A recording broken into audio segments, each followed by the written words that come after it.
यो question class 10 मेन्सुरेसनबाट लिएको हो। आज हामी सेट 4 को क्वेसन नम्बर 5 गर्न गइरहेछौँ। क्वेसन नम्बर 5 पिरामिड र प्रिजमको कम्बाइन्ड सलिड छ। So you can see here the question, the given solid object is made up of cube छ and square base pyramid माथि pyramid छ। the length of each edge of the cube is 12 feet। यो cube को साइडहरु कति छ 12 feet को छ and overall height of the solid is 20 feet। Okay cube को चाहिँ हाइट कति छ 20 फीट छ। ओभरअल टोटल हाइट भनेको 20 छ भनेको 20 मा 12 सब्ट्र्याक्ट गर्दाखेरि हाइट अफ पिरामिड कति भयो 8 भयो। टोटल हाइट 20 छ, यहाँदेखि यहाँ 12 छ भने पिरामिडको हाइट 8 हुन्छ। 20 minus 12। After that number A मा क्वेशनले के भनेको छ, write the formula for finding the volume of square base pyramid. यहाँनिर हामीलाई के फाइन्ड आउट गर्नुपर्ने, we have to write down the formula of square base pyramid. It's very simple. So number A मा हामी लेख्छौं volume of square base pyramid. So we can write volume of square based pyramid is equal to 1/3 area of base into height huncha। so we have to write here area of base into height। okay up to here।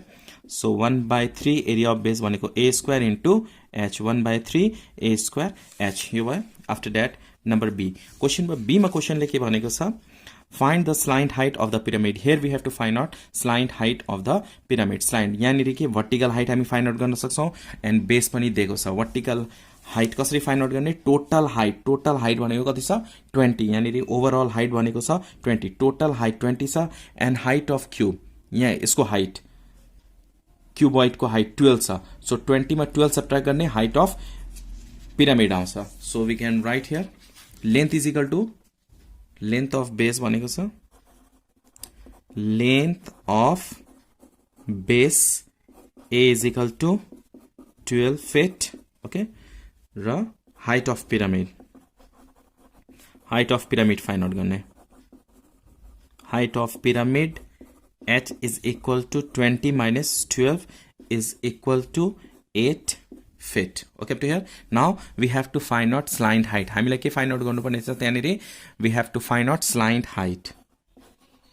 slant height को formula use गर्ने, slant height is denoted by l। slant height l ले denote हुन्छ अनि formula के हुन्छ h square plus a/2 whole square. So h square plus a/2 whole square. Pyramid को diagram कस्तो हुन्छ यस्तो भएपछि यो एउटा यो भनेको वर्टिकल हाइट, यो भनेको स्लाइन्ट हाइट अनि यो हाफ अफ बेस, यो भनेको a/2, यो भनेको h अनि यो भनेको l हुन्छ। सो l को फर्मुला के हुन्छ root under h square plus a/2 whole square. Okay h square height कति छ यहाँनिर h is equal to 8। so we can write 8 square plus a/2, a भनेको 12, so 12/2 whole square.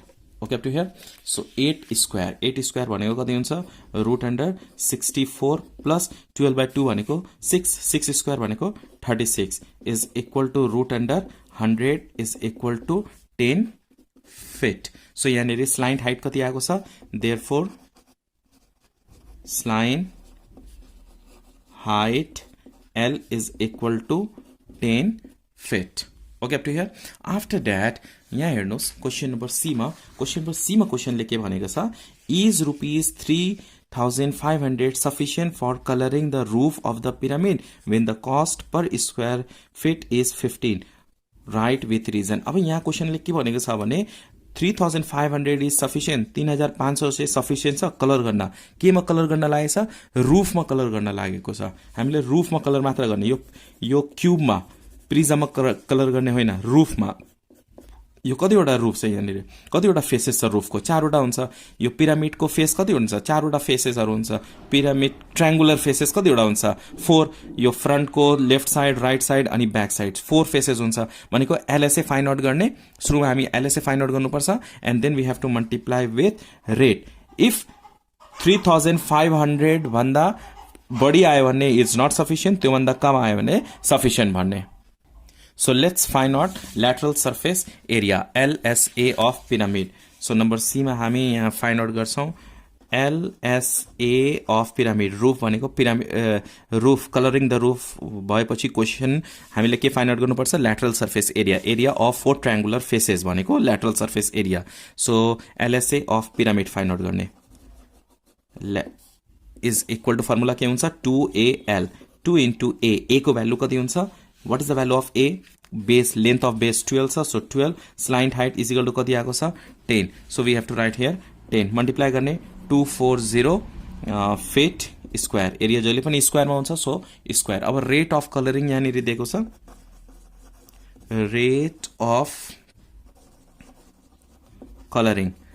Of colouring R is equal to कति छ 15 rupees 15 पर fit square छ अब total cost हामीले निकाल्नु पर्ने total cost of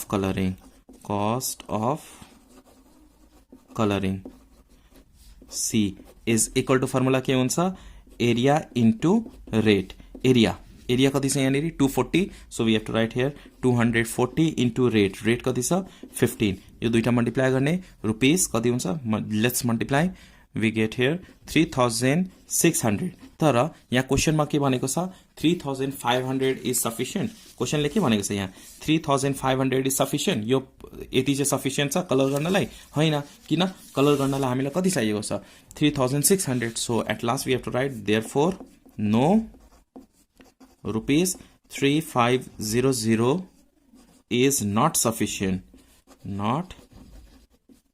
sufficient for coloring in the roof of the pyramid. Okay, by rupees कतिले पुगेन by rupees 100 rupees ले पुगेन. Hope you understand this question taken from set 4 question number 5. Video राम्रो लाग्यो भने please like गर्नु होला, new हुनुहुन्छ भने please subscribe.